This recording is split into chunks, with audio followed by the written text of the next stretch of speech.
we have started the client so that it will get the IP address from the DHCP server. So let's see what is the configuration of our DHCP so that accordingly it will get the IP. You see, you have to delete all the configuration and just keep this much only. Take it down. Okay, this is the DHCP configuration you have to do. Rest of the things you can erase while doing the configuration, or from the DHCP configuration you delete all the line. You just add all the statement. Okay, here the subnet IP accordingly as per your IP range you have to provide, and the option router is your server IP. Okay, and the broadcast IP is 255, and the next server is 192.168.0.1, the same as the server IP. Okay, that is the PXE server, and here it is the range of the dynamic bootp. Bootp is the protocol we are using, so the range will be 151 to 160, and for the normal DHCP protocol the IP range will be 110 to 150. Okay, so let's go to the client and see whether the client is getting the DHCP IP or not.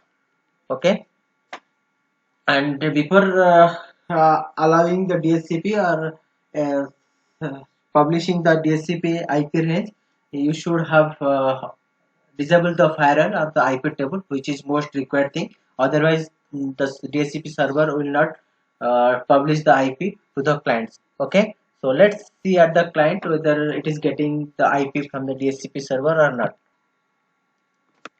You see, this is the it search for the IP, and accordingly here the two options are there as per the our configuration. One is from the local drive, one is from the unattended installation on client. We will select the unattended installation on client, select, or otherwise if will not select at the client, automatically after 60 seconds it will start the booting. You see, I am not doing anything on the screen. It will automatically load the VM Linux and init image. Okay, and whatever the configuration I have done in the PXE uh, server, in the same way it will get installed in the client.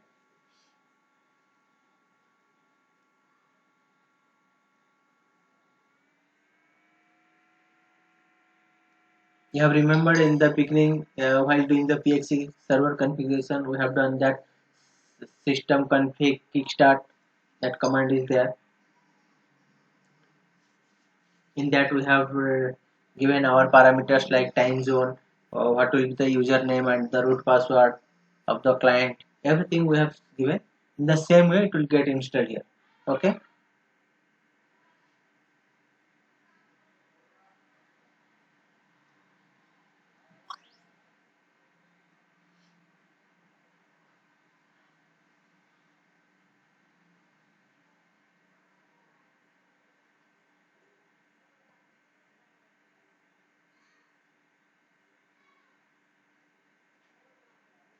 Okay, it will get installed. Having successfully have done the installation or the unattended installation at the client using the PXE or Kickstart server. Okay, we'll see after the installation. See, automatically the screen is coming. I am not doing anything on the screen. Okay. So here you have to give the user creation details because I have not given any post installation script at the uh, script file. Okay, in the Kickstart.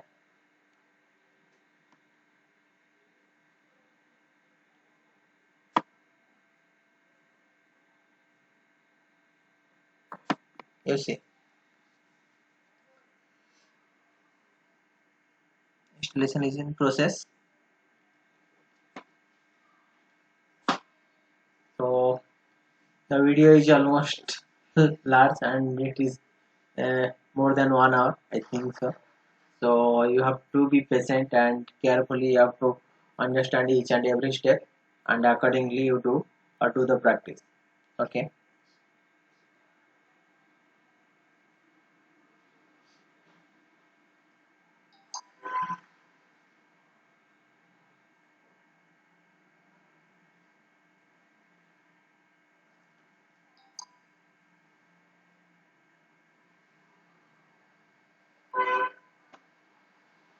You see, I have not done anything. The installation started or all the packages because I have selected the graphical mode of installation. So it is taken almost 1200 packages, which is required at the time of GUI installation. Okay. So for the time being, I will keep the video pause so that it will not be so longer. Okay. So I will go to the next stage after completion of the installation. Means it will take around 10 to 15 minutes to install all the packages of 1190 packages. It's almost in the verge of completion, almost 800 packages installed. So it will take some time. So that all those steps and everything in the configuration file what I have done, that I will provide in the description itself. What are the packages required? What are the configuration need to be done at all the services like HTTPD, DHCP, ExiteNet, TFTP, and everything. Okay,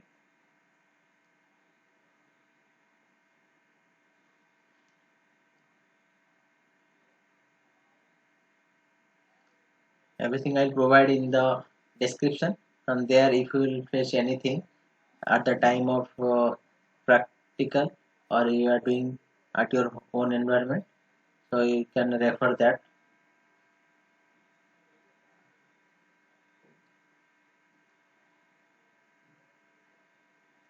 This is the unattended web installation. If you want to do the customization, then also we can put all the labels in the file. That also I'll provide in the description. You can refer that also. This is only applicable in the Linux environment. For Windows, we are doing the WDS, Windows Development Service. This WDS is available in 2012, 16 and onwards.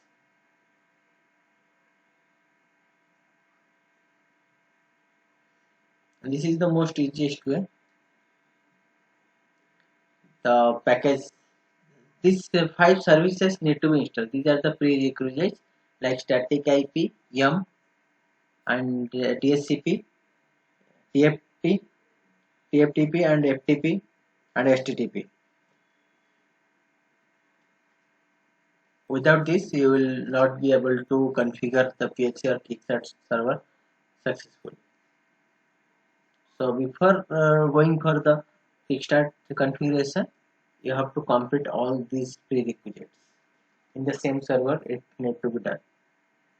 It's not like that DSCP will be in other server and the HTTP in other server. Not like that.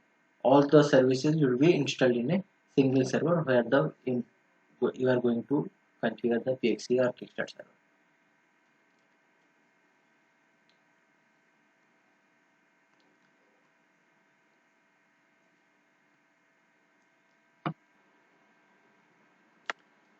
You see, all the packages installed.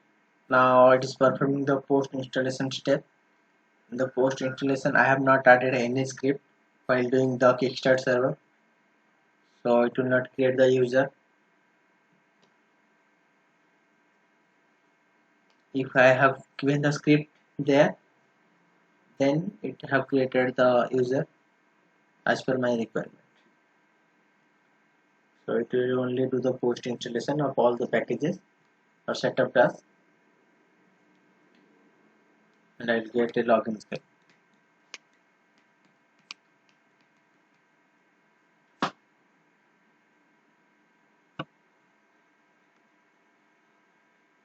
Now see, all the setup completed, and it is asking for the reboot. Why it is asking for the reboot? Because I have not selected to reboot automatically after the installation. So once I will reboot it, the system will come into the normal position. Okay, I have rebooted the system.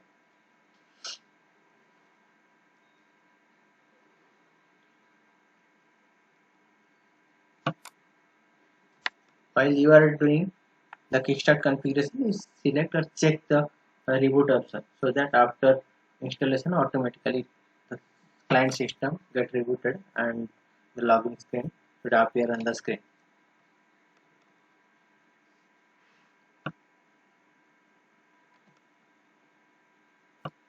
After reboot, system will come up. So this is the complete installation process, and in the beginning we have done all the configuration for the PXE. So you follow all the steps whatever I have done in this video. Thank you for watching this video. You just like, subscribe and share with your friends and try to do on your own environment.